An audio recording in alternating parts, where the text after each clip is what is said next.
Hello guys, my name is Anna and I'm from Ukraine, and I have decided to vlog daily since the start of this awful war with Russia. So on my channel you can see videos where I update you about real life situation in my country, tell you things about our history, culture, answer your question, and hopefully together we will witness the victory. If you're new, please subscribe because the world needs to know more about Ukraine. And today I want to speak about one of those topics that actually inspired me to start a vlog. Back then, I believed the world has enough information about the military tactics and the weapons that we need, but it lacks some real-life stories that actually demonstrate what is Ukraine and what Ukrainian people truly are. Many of you were fascinated with the stories of Ukrainian farmers who dragged Russian tanks and used them for sowing campaign or whatever other needs are. And I think this is one of the reasons that made us withstand this awful invasion, when we realized that everyone is fighting in his or her place, protecting the same home. And actually, I am super proud of people who do their job on their places, and Ukrainian farmers definitely deserve specific attention. So even though I'm not very much into agriculture, despite the fact that many Ukrainians have dachas, it's like garden, orchard, I don't, and I'm not really good at work with potatoes, plants and other stuff, though it is still very, very popular in Ukraine. I did not have grandparents in the village, so I was not introduced to this. But there are some things that I want to tell you about Ukraine, our agriculture, and the future sowing campaign 2023. Well, first of all, many people know that Ukraine is one of the most serious and ambitious agricultural countries. Honestly, before this war, I was not very much into this, and I did not like it when Ukraine was described as an agricultural country, because we all know that future stands behind innovation, industry, IT technologies, and I still believe that these are the spheres that can give Ukraine rapid and effective restoration. But I do understand that agriculture is important, and as many of you tell me in comments, we do have to eat something, and Ukraine is a good producer of food. And actually many countries now feel lack of products because of Russian war in Ukraine. Whenever you hear some arguments that people say Ukraine does not export the grain it needs to export, or eggs or whatever, remember, it is not the Ukrainian decision. Ukrainian decision was to live peacefully and to continue developing, but Russians came to destroy our infrastructure, to ruin our plans, to erase our culture. They failed, but some results prevent our normal functioning.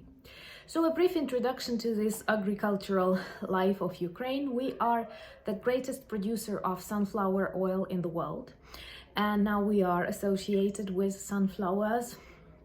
First of all, many of them grow on the territories that were previously occupied by Russians but now are freed.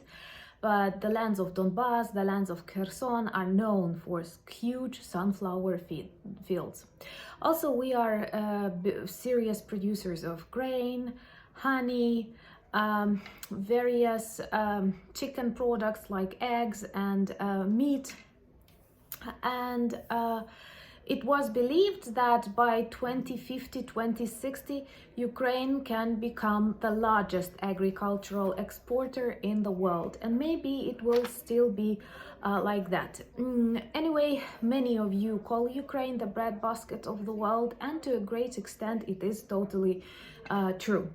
So what is bad that many of the best agricultural lands that Ukraine uses to produce food are under temporary occupation or were mined.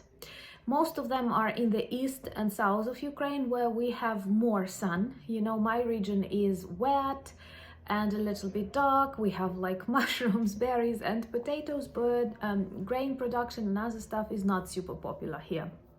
So, war caused a number of problems to the sowing campaign, starting from the loss of the sowing area. And the territory became 24% smaller. That is 7 million hectares. Not all of these hectares are occupied by Russians, but many of them are mined.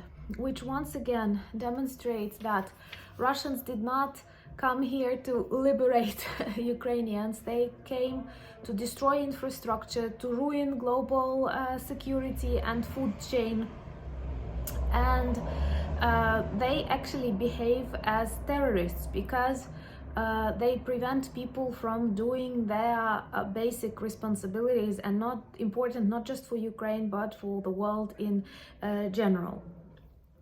And at the same time, people on temporarily occupied territories also report that they steal a lot of harvest. Last years they stole a lot, and they are not going to sow anything because they realize it will be stolen, then sold through the ports of Crimea and sent to third countries that will later use this grain despite it is soaked in Ukrainian blood. Syria accepted this grain, and later it was resold, like pretending that it is not the grain that was stolen by Russian occupants, or they turn it into flour and as a product, and that's a bad thing. And also we have to I have to enumerate those problems that war caused to sowing campaign. Well, first of all, mined and occupied territories. Secondly, bad logistics and food chain. Sometimes it's difficult to transport the harvest close to, or the seeds needed for that close to front lines. Also, like the general logistics is ruined. Prices are getting higher. The closer to the front lines, the more problems people have with electricity, so they greatly depend on generators, petrol, and other things. The sowing period in Ukraine starts in the middle or end of March. So it all began first in Odessa region, which is one of the warmest. It lies on the shores of the Black Sea, and the climate is a little bit different. If you're interested what are the top regions, agricultural regions, producers in Ukraine, this will be once again eastern and southern regions like Poltava, Cherkasy, Chernihiv, and Vinnytsia. Some of them are central. You see, my region is not there. And we are known for forestry, fishing, and other things. So at the same time, I am super proud of Ukrainian people, Ukrainian farmers who continue working despite all these obstacles. And actually, one video that yesterday I have shared on my Instagram, subscribe to my Instagram, the description is below this video, and subscribe to the channel if you're new. So this video was about a group of Ukrainian farmers who wanted to start working on the fields that are demined, but you can never be sure, and there were victims among Ukrainian farmers who went out on the fields that were not fully mined. It's always a problematic thing, and many international organizations that monitor mining say that it will take decades for Ukraine to become demined country. But these Ukrainian farmers took a tractor, armed it, prepared an armor around that tractor, and also adjusted it to remote control. So their armored tractor is working on the fields of Ukraine using remote control, keeping people safe, but at the same time performing important sowing functions. And I'm super proud of these people. Also, there are lots of photos of Ukrainian farmers wearing bulletproof vests and sowing the grains.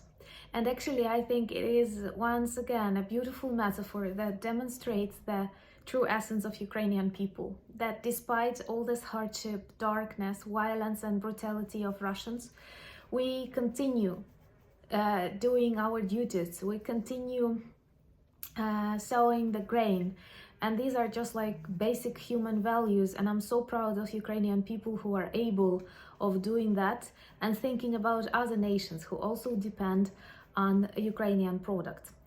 The good news is that if everything goes as expected, 2023 harvest will be twice larger than the things we need. So we will be able to continue exporting products and feeding the world. To sum it all up, I want to tell you that our daily life demonstrates that we want peace, we want our country back, we want to be able to continue feeding the world, creating some digital initiatives, educating children, opening our borders for tourism, and just living normal life of a normal country. And all of us have to stop Russians because they prevent us from normal living. And when I say us, I don't mean only Ukrainians, I mean the world. We did not choose it, but we have to stop it. I'm very grateful for the support that you demonstrate to my channel. I have started receiving beautiful photos, and soon I will share them of you wearing t-shirts, drinking coffee from mugs. If you don't know, there is a shop where we sell patriotic things and things connected with my channel to support the channel and Ukrainian armed forces. The link to the shop is below this video too. Thank you for buying me coffees. Thank you for becoming my patrons. And it is a great honor for me to be able to update you on beautiful things about Ukraine. Subscribe to the channel and support Ukraine, because every day matters, every word matters. Your attention is extremely valuable. Slava Ukraini!